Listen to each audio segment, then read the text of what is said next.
think like Conqueror's hockey creates like black blades, or do you think that's like how? Yeah, how do you think like I think instead of that like armament? yeah, I don't think that Conqueror's hockey makes black blades as opposed to armament. Mm-hmm. I think that's true for curse blades. Uh, with black blades, it's clearly armament. Now, does Conqueror's hockey play a role in it? Definitely.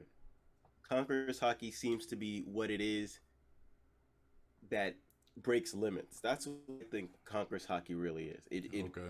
It it ascends you, kind of like you were saying, like if someone ate the human fruit, right?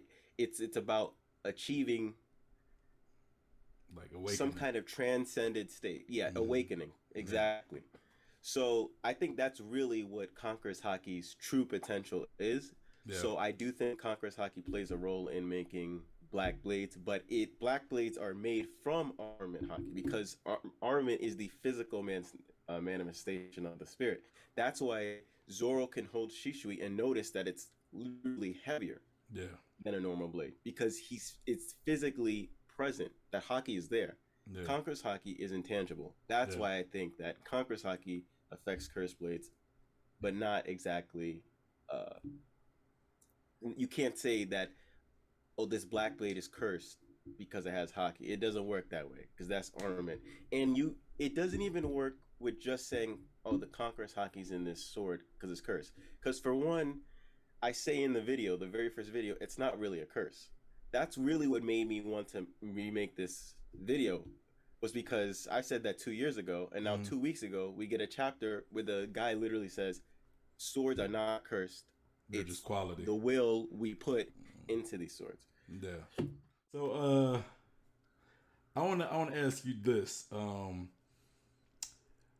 Like why do you believe that, like, let's say Shanks don't have a black blade despite being somebody with Conqueror's hockey, or like Mm-hmm. like I would say Whitebeard, his I don't remember his it wasn't a sword, it's like a staff with a blade, but Mm-hmm. I don't remember what his with the name the weapon is called, but Mm-hmm. like why wasn't his black? Like is there like, I guess, a prerequisite that you like a some type of method, or Mm-hmm. that you need in order to actually make a blade black, other than Mm-hmm. just hockey? Because they both got conquerors and armament. They both got like all three hockeys, Oh, so they're hockey masters without a yeah. doubt. But why I don't they think have the black blade? Are they missing something? They not real swordsmen? Is it I just don't that think it's that. swordsman soul, that swordsman spirit? Um, no, I don't think that Roger and Shanks are definitely swordsmen. That's without a doubt. I think what it is, it has to do with that individual, uh, the individual aspect where everybody is their own person and they're gonna have their own journey and goes about things in their own way. So think about this: if I'm saying that devil fruit abilities are made from people who mastered hockey. Well, not all devil fruits are the same. There's not only are they different, but there's different types, right? There's someone that can be a zone, there's someone that can be a logia, and there's someone that can be a paramecia. And all three of those types are somebody that became enlightened, that went through their journey, if you think about it from that perspective. And they just all went about it in different ways. So whatever Mihawk did was his journey, and he attained his power in his way. I would say that there's a good chance he's just better suited. Uh, he has an affinity towards probably observation armament more than Shanks, and Shank has more an affinity towards conquerors. So if he's focusing more on conquerors, he's probably doing some more outlandish, creative things with his abilities that he Mm-hmm. can manifest that aren't as focused on his sword, as opposed to Mihawk, who probably dedicates whatever enlightened path he went towards to his swordsmanship. Yeah. And I would say what's important for swordsmanship more than anything would probably be observation and armament. Because when you think about the breadth of all things, and I think that was really the cornerstone of Zoro's potential and the path he was going to go on. That's easily one of the most important, if not the most important fight in part one. Mm-hmm. I would say it's just the most important. The He's had good fights after that, but the one in Alabasta I think was his most important. Yeah. Because it goes back to his roots, who he is, to where he comes from, and it connected him to Wano in a way we didn't know back then. But if you look back in hindsight, you realize that had to do with Wano, him getting the breath of all things. And what is the breath of all things? Well, he can detect things around him and to let him cut Daz's bone.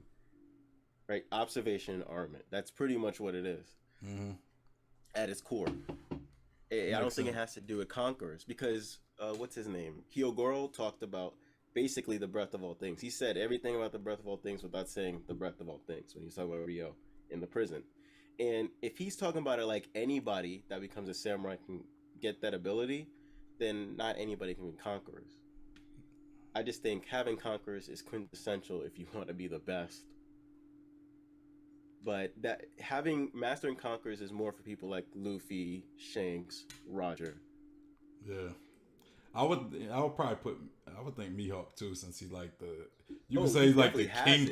He could say he's the king of swordsmen. You know, being the greatest swordsman is like, you know, I got somebody saying Jessica Fisher saying VOH. I think it's kind of a troll at this point, honestly. Yeah, it must be like. I think it's just I think it's like a troll at this point. But but yeah, so all right, so yeah, that makes sense because like maybe Mihawk just kind of went through. He's more spiritual. Like I would say, he's probably more spiritual than Shanks. Like he kind of takes being that swordsman more serious, kind of like Zoro as well. Like Shanks is a swordsman, but he doesn't like he parties. He does other stuff. He's also, you know, he got other stuff. He can't just be, you know, not saying he ain't good with a sword. You know, I know he good, but that's not his life. You know, that's where Mihawk is more. His life is the sword, the blade. You know, so maybe reaching that level of, you know, awakening, you know, maybe will give you what you need to blacken that sword. You know, at least that's what I'm getting from you. What you said. Yeah, along the lines. The only thing is, I would say, is a hippie playing the drums on a subway in New York could be just as spiritual as a well-dressed priest in a church. So by that, what I'm saying is, even though Shanks is a bit more of a rowdy person, more carefree, less structured, I don't think that would make him less spiritual. They could be just as spiritual to each other. I think Mihawk is probably more rigid and structured and disciplined. I think that's what I'm saying. Discipline. And if you look at Zoro, he is the most disciplined of them all. You might not think of it at first glance, but if you paid attention to the series, you would find bits and pieces. You would see he's a very disciplined person. First of all, he works out. Nobody else on the ship you ever see regularly work out. That's why I'll be wondering how they so strong. Like how Sanji be keeping up with Luffy, and because at least Luffy, he fights constantly. Like Luffy probably fights the most out of all of them. So you know he gets his training through the fire. You know, being put through the fire. As for Zoro, on the other hand, you know Zoro doesn't have a devil fruit like Luffy, and he's not like a genetic beast. Even though that didn't really come about until previously, like Sanji. You know. But yeah, it works out, which takes discipline, and he even meditates. He's not religious, but he meditates. So I think that's what sets apart someone like Mihawk and Zoro from someone like Shanks and Luffy, which I think their spiritual nature comes really their freedom and their ambitions, and the fact that they can just enjoy life for what it is. Yeah. And that is a very spiritual concept in itself.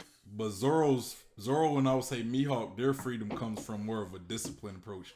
And it sounds kind of like not hypocritical. It sounds like, I guess, ironically, like to say you would think a discipline kind of boxes you in, kind of locks you into something. But that's kind of where their freedom is, because they have a goal. They like, look, I want to be the best swordsman. The sword is my life, you know.